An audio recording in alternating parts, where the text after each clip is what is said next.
هقول لكم على الطريقه اللي انا بكوي بيها، وان شاء الله تكون سهله بالنسبه لكم اللي ما بيعرفش يكوي او لسه بيتعلم الكوي جديد. اول حاجه انا ببدا بيها لياقه القميص، ببدا باللياقه،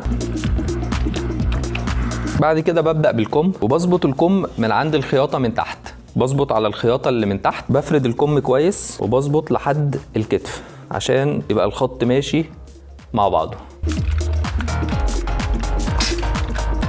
طبعا القميص دبل مانشيت، فبكوي الاساور بتاعت القميص بظبطها على بعض. الكم التاني بنفس الطريقه. بعد كده بكوي الظهر، النص التاني بتاع القميص، بعد كده وش القميص، وادي الجنب التاني،